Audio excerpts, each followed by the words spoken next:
Welcome to New Mexico Black Rifle Operators Union. I'm your host, Sean. You know, tired of the legal crap. I'm sure you guys are too.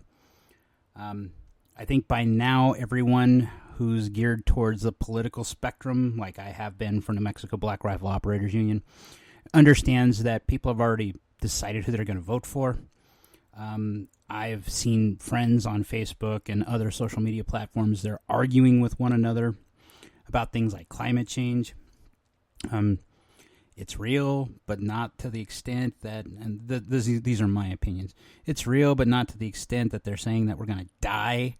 I'm going off of personal lived experience, anecdotal experience. I've seen in northwest New Mexico, in the past 20 some odd years, I've seen snowpacks here in town proper be less than what they used to be. And I can say multiple instances, I can think of multiple instances where we had snow over 2 feet in Farmington itself. And being a resident of here for that long, I haven't experienced that in 20 years. So, we've gotten a little bit more snow here and there. We have not gotten to where we used to be. Same thing goes for rain. But I don't argue with my friends. My friend, he's one of my good friends. I'll still go have a beer with him. Same goes with anyone that disagrees with me. I mean, if you want to vote for Biden, go ahead. That's your vote. In New Mexico, voting for a Republican is kind of a pointless endeavor anyway for presidential elections because we still have to override Santa Fe, Albuquerque, and Las Cruces, and odds are we don't have enough votes to do that in New Mexico to flip it red. That said, don't argue with people about stupid stuff like that. And the same goes for the 2A. The best way to lead people to the 2A is to show them how cool you are. And I don't mean like be super like Fonzie type cool. I mean just that you're a normal person. Demonizing the 2A is easy for the left. Showing how good it is and how awesome the people are that adhere to the 2A is just as easy.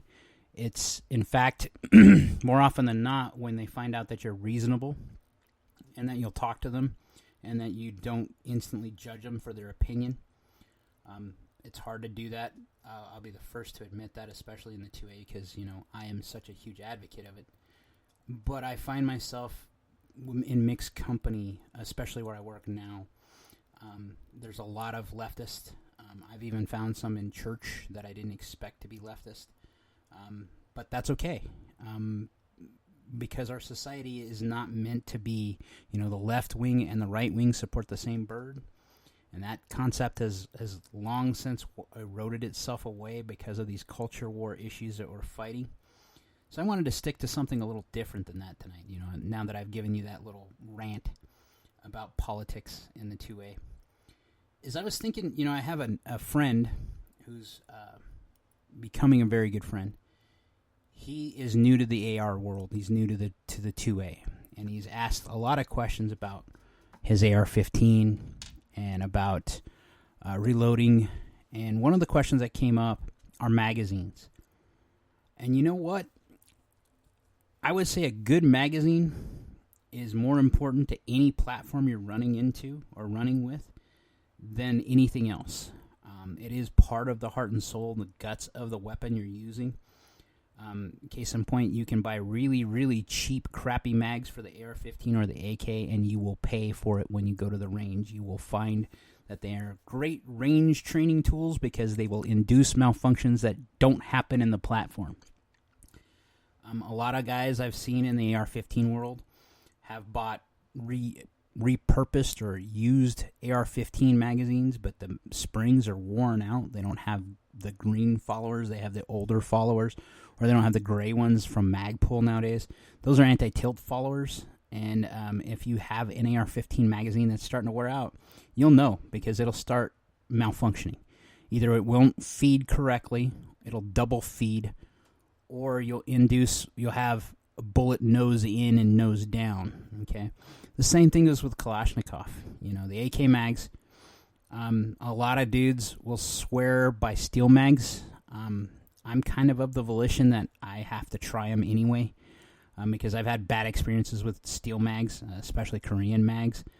The followers have a tendency to be painted, and that paint wears off, and then it starts sticking in the magazine itself, the magazine body itself. So I usually dry lube those if I have them. If I was going to use steel mags, it's usually Eastern European. And a lot of here again, I've had folks tell me that their Zastava mags don't work as well. And I'm like, I've never had a problem with Zastava mags. But I've heard it from multiple sources that are in the AK, the local AK community, that I have to take it with what, take their word for it, because these guys aren't idiots. Becca Light magazines, I've never had a problem with one. So if you can find them and you can afford them, run them. I would also say the same thing with the Kalashnikov magazines if you're running an AK-74 or an AK 5.56 AK. So any of the 100 series AKs that are 5.56 or 5.45, that Circle 10 magazines are the best, followed by Polish Radom for the 5.56. I've used Polish Radom and I have found them to be flawless.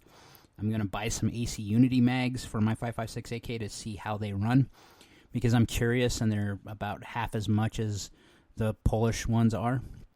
And that makes a difference, if you're new to the platform or you're new to guns in general and you're doing this on the cheap, you're very tempted to try these cheaper magazines. And I would say in the AR-15 world, buy once, cry once, and it's not expensive.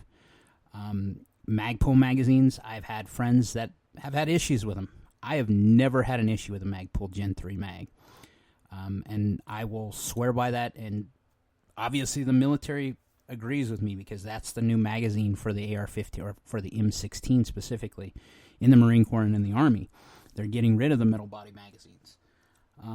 What they're finding is that the lips usually bend on metal and they're dropped on the range. Those lips deform and cause malfunctions. Or polymer magazines, their lips don't deform, or if they do, it's temporary before they're molded back into shape by how they're made. So it's half a dozen one, dozen the other. I would actually say talk to your, this is where you need to be a good advocate. What is your experience? Well, my experience with Magpul differs very greatly from my friend who was in the military. He swears by steel case or steel magazines, or metal body magazines for the AR-15. I can't say that. I've ran into a few bad metal magazine ones. Those were second cast-offs. That said, I would say this is one of those cheap things that you need to stack deep, because this is one of the things that's demonized by the left specifically, and the right sometimes kowtows and lets those bans slide. You look at California, you look at Washington, you look at Oregon, you look at Colorado. I never thought I'd hear about a magazine ban in Colorado, and damned if it didn't happen. It's not enforceable, and there's enough magazines in the world right now that you're not going to be able to find them, or you're going to be able to find them and be able to buy them, whether they're gray market or whatever you want to say. That being said, if you're caught in those states where they've actually banned them outright, there's a potential you get done up by the law. So, do this at your own peril. Freemen don't ask permission. It's a feeding device, and that this, I think, will be decided in the Supreme Court eventually. It's just going to take forever to get there. And then the other thing I was thinking about is, it's okay to like something someone else doesn't in the 2A. I am an AR-15 guy by extension. I became an AR-15 guy because my brother is a huge AR-15 guy. And he had a lot of issues with his first one because it was never running. I'd take my Kalashnikov, one of mine, out, and I'd run it right next to his, and mine would run forever. Turns out it was just a maintenance issue. My brother hadn't been in the military, hadn't hung out with military dudes, and was kind of afraid to ask dudes about how do you keep it lubed and fed. And when I build a rifle or get interested in a platform, I kind of go all in and get all educated as best as I can about the platform because I'm curious. So my brother kind of leaded me down that path of becoming an AR-15 guy. Is I built one because I wanted to know why he was having so many issues with his, and that didn't seem realistic. It didn't seem I didn't understand why. because the military, for this gun, for the AR-15, or the M16, I should say, to be in military service for 60 years tells you something, that the gun works. And for it to have the cult following it has in the United States, it means it works. Why is he having issues? Well, like I said, it was more so a lubrication issue. You know, the AR-15 is one of those guns you have to know how to lubricate, and it does run better if it's a little wet versus a Kalashnikov. A Kalashnikov, you kind of can beat it around, but it's never going to be as accurate as an AR-15. You know, that's a hard pill for me to swallow, being an AK guy and an AR-15 guy. But it's the truth. I've taken my 5.56 AK, and I can get it close, but nowhere near as accurate as I can, you know, my John Wick build AR-15. And I'm the one problem with it, right? I'm the sole continued source there, meaning that I'm the one that's shooting it. I'm the one that owns it. Maybe it's my trigger pull. No, it's not. I've had other people shoot it, and both of them, they say, are really, really accurate. But I've tried to dial in my 5.56 AK, my AK-106, SLR 106, and it just doesn't have the tight groups that my AR-15 that I built does. But it's okay to like things that other people don't. And I mean, if I was going to say that there's one guilty pleasure of the AR-15 world that I have, it would honestly be my M1 Garand. Nowadays, it reminds me of my dad. It has a lot of historical precedence, but nowadays, is it practical to be out shooting 30-06 with the prices that you pay for the ammunition? And is it practical to get the accuracy of the 30-06 from it that you could compare it to like an AR-10 nowadays? They are dramatically different. You see what I'm saying here? Same thing with, you know, my brother's AR-10 versus like my PTR 91. They're close in accuracy, but it takes some humble pie there for you to understand that these guns were made to different tolerances and different time frames. Now, can you make the PTR 91 very accurate? Absolutely. Will it compete with an AR-10? I would say mine is pretty close, but mine has a sample size of 1. It's also for someone who used to shoot competitively, who has dialed in, taken the time to ladder load his loads to do trigger work on my PTR, because I will tell you that an HK trigger sucks stock. They are nothing. I mean, a stock, bone stock AR-15 trigger is night and day better than anything you get from the HK world.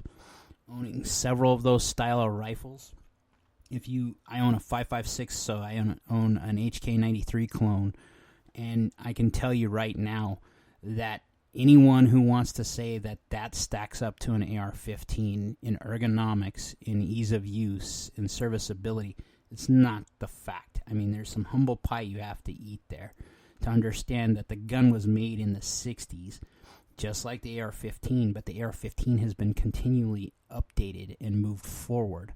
Now, the newer iterations of the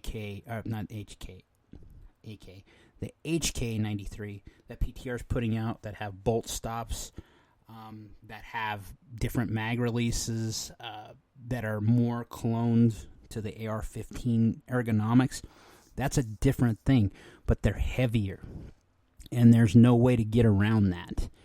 And that's part of, you can like other things, but if you think you're going to take, an old school Mosin Nagant and the ball drops and that's your one rifle, and you think you're going to be Simu Hayek and be out there sniping people with, with no sight, with no scope, versus someone that has, Ruger All-American 308 with a scope on it, you're sleeping. And you better slip in your PJs, because you're definitely dreaming. It's not a thing.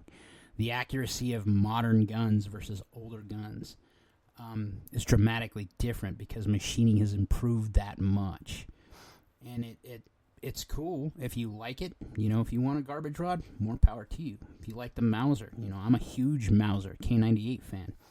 But I have no delusions that if the ball dropped, that I'm going to be using a Mauser rifle as a sniper rifle, at least a bone stock one.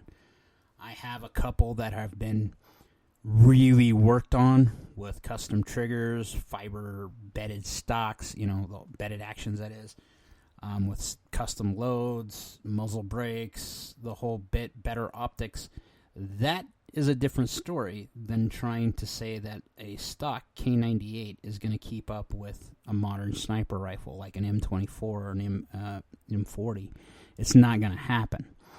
And to think that you're going to get a 60 or 70-year-old gun design, or a 100-year-old gun in the case of the Mosin, the Gaunt, and the K98, and you think you're going to run with these other dudes, remember that the average accuracy for a Mauser back in the day was about 6 inches at 100 meters.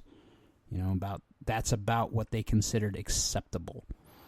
Okay? And your modern AR-15 is sub-MOA, or 3 inches is a rack grade AR-15. The same thing goes for the AK World. The AK World is actually 6 to 11 inches is what they considered accurate enough to go fight. So don't ever think that you're going to, be one of these badasses with this old gun. You need to be very practiced and become a good shooter. And you need to improve your equipment if you're going to try to be that guy. But it's okay to like them all the same. I'm a collector, but I also understand the flaws of each one of them. I want a G43 rifle because it's something that my dad wanted. It's something I always wanted as a kid, Hitler's M1 Garand. But I am under no illusions to know that there are some really big flaws in that gun. It's overgassed. There's a piece on the back of it that is used to enclose the action that tends to pop loose over time because of that overgassing. The gun will beat itself to death, but you have to understand the time frame it was built. The Nazis were actually thinking that, we'll just replace the rifle. They don't really care. It's end of its service life at that point, and the person using it's probably not going to last that long anyway. And that's the same thought process that happened with the Kalashnikov. The Kalashnikov will go 1 million rounds, but it's going to have a worn-out barrel.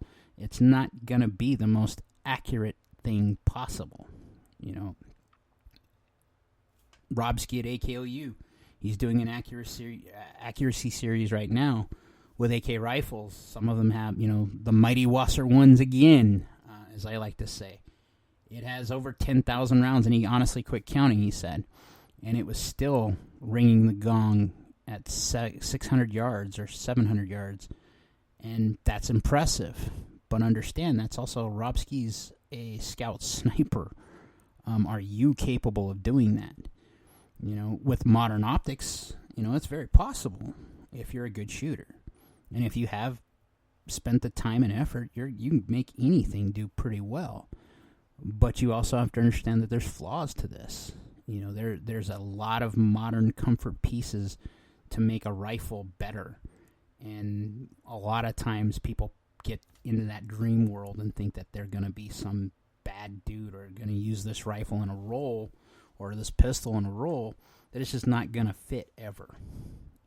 It's akin to, like I've said before, taking the P08 Luger and turning it into a concealed carry piece. Can you do it? Absolutely. Is it your primary choice, or should it be your primary choice? Absolutely not. But it's a very cool gun all the same. You also have to remember there's a lot of dudes that are just getting into this arena. My brother, he has a garbage rod. I give him hell about it because we were always Mauser guys. My dad was a German rifle fan.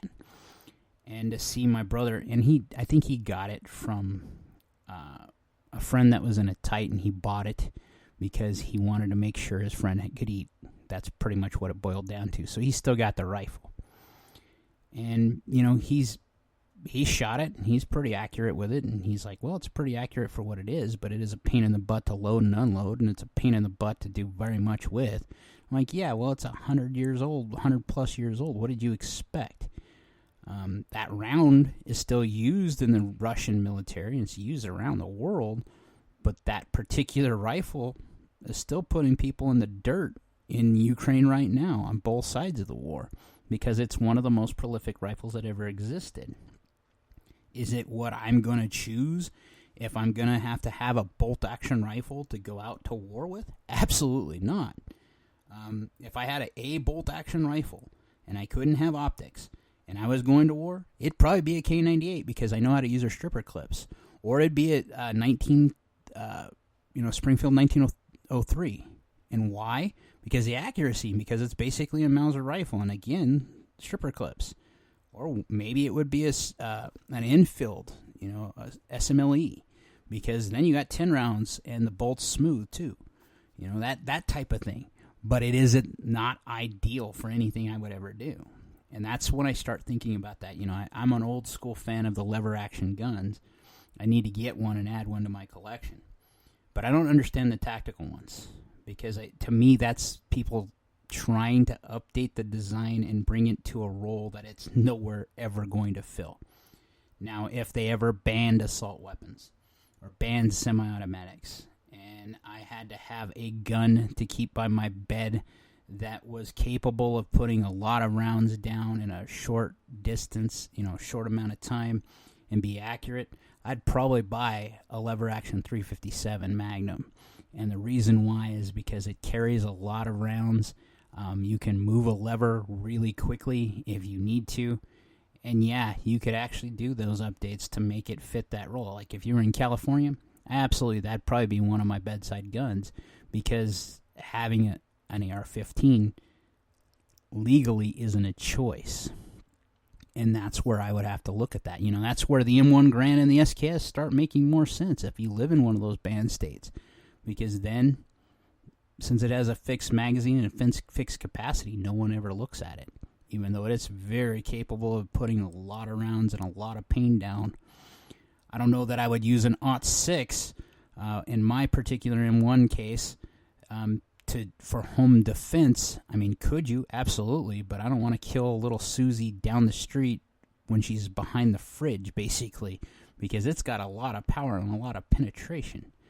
And that's what I worry about more so than anything else. And that's where a 357 mag makes a lot of sense, because it's a self-defense round.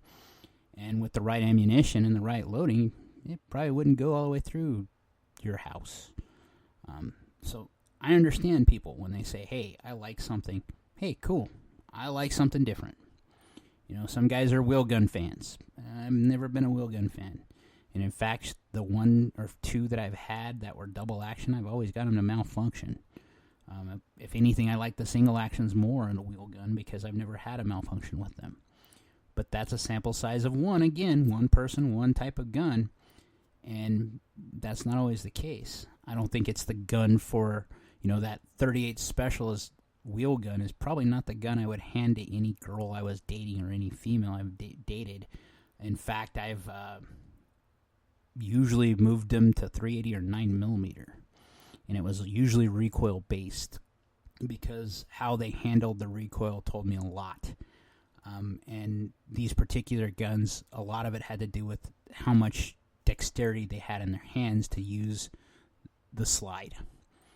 I made sure it fit their hand. I made sure that they could manipulate the gun. But I can guarantee you, even to this day, I have several X's that I have armed and equipped for the future. And I'm okay with that, because I'm not that big of a jerk that they wanted to hunt me down and shoot me. I guess that's one good thing about being who I am. Like, share, subscribe. Remember, show some grace. Talk to some people about guns, because we all have different tastes.